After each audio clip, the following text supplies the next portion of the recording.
Dr. Krieger, o maluco do laboratório. Beleza, vamos começar do começo. E o começo de Far Cry é bem estranho. Você é o Jack Carver, um ex-militar que virou capitão de barco de aluguel. Basicamente um cara que queria viver uma vida tranquila no mar, igual o Forrest Camp, no barco de Camarões. Até que uma jornalista contrata o seu barco para investigar umas ilhas misteriosas. E tudo explode nos primeiros 5 minutos. E de repente, você tá sozinho no arquipélago tropical, cheio de mercenários querendo te matar. Quem tá por trás de tudo? O Dr. Krieger, um cientista que decidiu que a humanidade precisava de um upgrade. Não do tipo, vamos curar as doenças, é do tipo, vamos misturar DNA humano com bicho e ver o que acontece. Isso me lembra de um certo anime de alquimia. E o que aconteceu foram os trajes. Se você jogou Far Cry 1, você lembra. São aqueles monstros que pareciam do nada e te matavam em 2 golpes, enquanto você ainda estava tentando entender o que estava acontecendo. E olha, o jogo não te prepara para isso. Você passa a primeira metade enfrentando mercenários normais, se sentindo o máximo. E aí, de repente, o jogo vira um survival horror. Sem aviso, sem transição suave. Um segundo você tá num tiroteio normal, no outro tem um gorila mutante voando na sua cara. O Dr. Krieger é o responsável por isso tudo. E o mais louco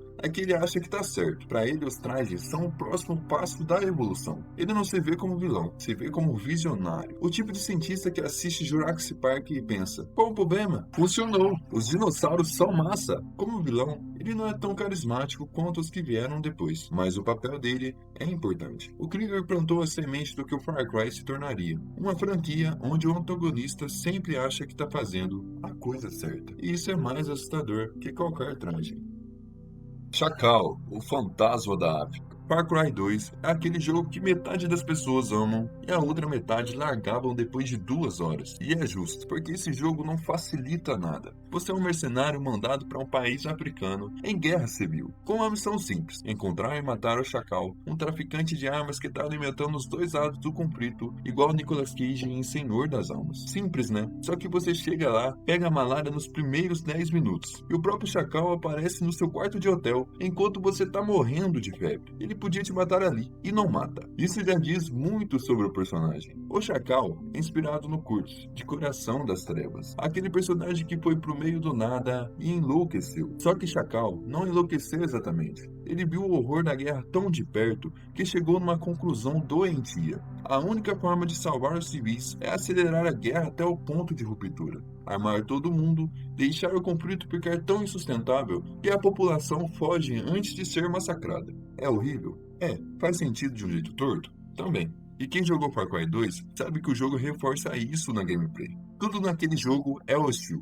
Os checkpoints respawnam toda vez que você passa. Suas armas enferrujam e travam no meio do tiroteio. Seus companheiros morrem de verdade, permanentemente. O jogo inteiro parece te dizer: ninguém sai daqui limpo. E o Chacal é a personificação disso. No final, ele se sacrifica, literalmente. Ele te dá 2 opções: ou você explode a ponte para impedir os soldados, ou você suborna os guardas da fronteira para deixar os civis passarem. E o Chacal fica com a outra tarefa, a que sabe que vai matá-lo. Ele morre sabendo que o que fez foi monstruoso, mas morre tentando consertar pelo menos um pedaço. E o jogo acabaria, sem fanfarra, sem vitória épica, só silêncio, como se o próprio jogo tivesse cansado de tanta guerra.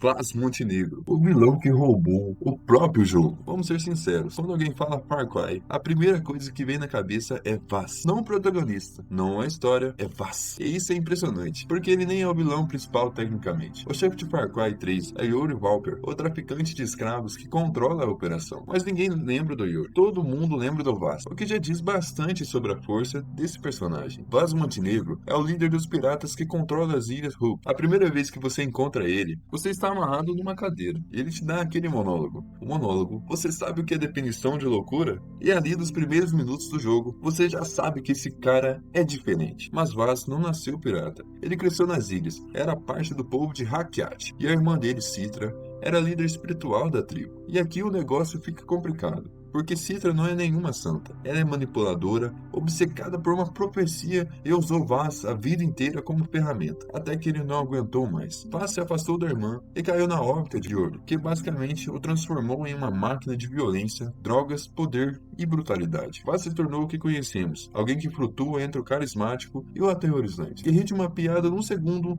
e te enfia uma faca no próximo. E quem jogou sabe que os momentos com Vaz são os melhores do jogo. Aquela cena onde ele ateia fogo no galpão com você dentro, enquanto toca Make It Banden, do Skrillex, icônica, né? E o jeito que ele te olha com aquele sorriso torto, como se estivesse se divertindo de verdade. Bizarro. Cada cutscene com ele é uma aula de atuação. E aqui vale dizer muito que Michael Mondo merece todo o crédito do mundo pelo que ele fez com esse personagem. A tragédia do Baz é que ele sabe o que se tornou. Ele enxerga o ciclo, faz a mesma coisa de novo e de novo, esperando um resultado diferente. Ele conhece a loucura nisso, mas não consegue parar. E o mais sinistro?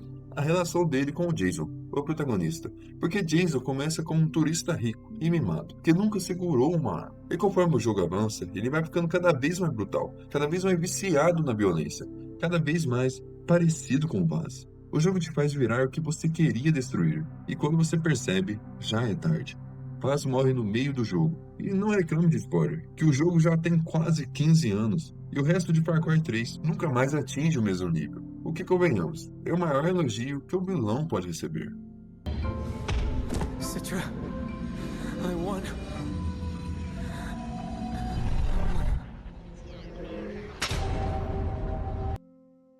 Pagamin, o ditador que só queria jantar com você. Pagamin entra em cena descendo de um helicóptero e dá uma facada num soldado que atirou no seu ônibus sem permissão. Tudo isso em menos de 5 minutos. E depois vira pra você e fala: desculpa por isso, agora vamos tirar uma selfie? Esse é o Pagamin. Esse Far Cry 3 trouxe um vilão carismático. Far Cry 4 elevou isso a um nível absurdo. Pagamin é o ditador de Kyrat, um país fictício inspirado no Nepal. Ele é extravagante, sarcástico, teatral e genuinamente engraçado. Mas por baixo de toda aquela performance tem uma história pesada. Antes de Kyrat, Pagan era filho de um chefão do crime na China, o filho que ninguém levava a sério. Foi mandado para Kyrat meio que de descarte, para expandir os negócios da família. E lá, ele se apaixonou por Ishwari Gali, a mãe do protagonista. E esse amor mudou tudo. Eles tiveram uma filha, e por um breve momento, Pagamin encontrou algo real. Até que os membros da Golden Path, a própria resistência que o jogo te coloca do lado, mataram a filha dele. Eles mataram a criança para se vingar de Ishwari, por ter se envolvido com o inimigo. A partir daí, Pagan virou o que virou. A dor se transformou em tirania. E toda aquela extravagância, todo aquele sarcasmo é máscara. É um cara destruído, tentando parecer inabalável. E agora vem um detalhe que quem jogou com paciência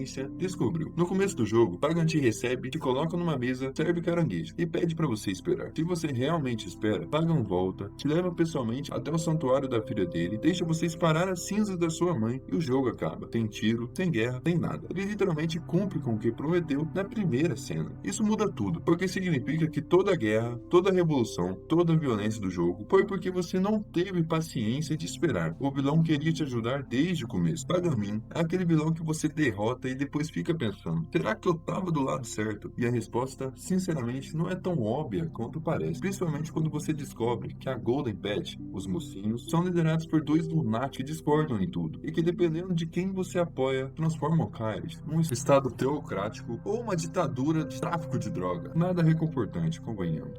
Joseph Seed, o profeta que acertou. Joseph Seed é desconfortável, não tem outro jeito de dizer.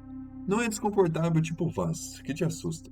É desconfortável tipo alguém que olha nos seus olhos, fala coisas absurdas com calma absoluta, e você não consegue parar de ouvir. É o tipo de personagem que te faz pensar: se eu encontrasse esse cara na vida real, eu provavelmente ficaria incomodado por semanas. Joseph é o líder do projeto Eden's Gate, um culto que tomou conta de Hope Country, Montana. Ele se chama de O Pai. Usa aqueles óculos amarelos que ficaram icônicos e prega que o fim do mundo tá chegando e que só ele pode salvar as pessoas. Mas antes de tudo isso, Joseph era só um cara quebrado. A esposa morreu, o filho nasceu prematuro e foi naquele hospital segurar segurando a mão de um recém-nascido ligado às máquinas que Joseph diz ter ouvido Deus mandando ele sacrificar a criança. E assim ele fez, e a partir dali não tinha mais volta. Joseph reuniu os irmãos e construiu o oculto, e cada irmão cuida de uma região do mapa, o que na gameplay funciona como uma progressão. Jacob fica no norte, e a área dele é a mais militar. Ele te captura várias vezes e te força a passar por condicionamento psicológico, enquanto toca On You. E você jogou, essa música nunca mais foi a mesma pra você. John fica no vale, e é o mais teatral. O cara te tatua seus pecados na pele enquanto te tortura. E Fate talvez é a mais perturbadora, porque ela não usa força. Ela usa uma droga que te deixa num estado de euforia. As cenas da região dela são quase psicodélicas, com campos de flores e uma trilha sonora suave, enquanto você literalmente está sendo doutrinado. O jogo inteiro, Joseph fala que o colapso vem. O jogo inteiro, você o ignora. O jogo inteiro, você destrói o culto dele pedaço por pedaço, achando que está salvando Hope Country. E aí, as bombas caem. No final canônico, o apocalipse acontece. Exatamente como Joseph disse. Ele te arrasta para um bunker, olha na sua cara e fala: eu estava certo. Sem comemorar, sem rir. Só a constatação mais fria e mais devastadora que um vilão de videogame já entregou. E o pior, você passa o jogo inteiro sentindo que tá fazendo a coisa certa, que o culto é o problema, que Joseph é o inimigo. E o final te puxa o tapete de um jeito que poucos jogos tiveram coragem de fazer. Aí você fica esperando o jogo permitir você encher ele de chumbo, com todas as armas possíveis, e o jogo acaba.